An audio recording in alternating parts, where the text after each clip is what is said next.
Hello hi అండి అందరికీ. ఈరోజు నేను సండే స్పెషల్ బగారా రైస్ చేస్తున్నాను.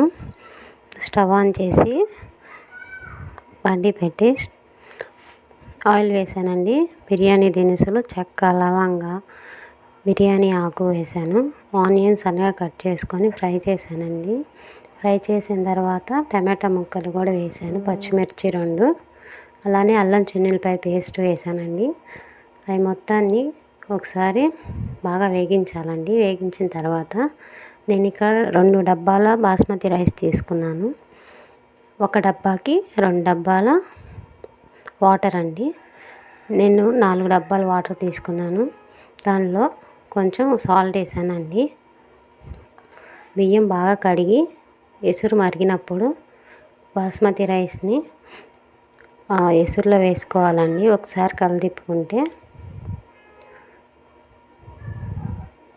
ఒక 5 నిమిషాల తర్వాత చూస్తే ఇలా ఉడుకుతుందండి.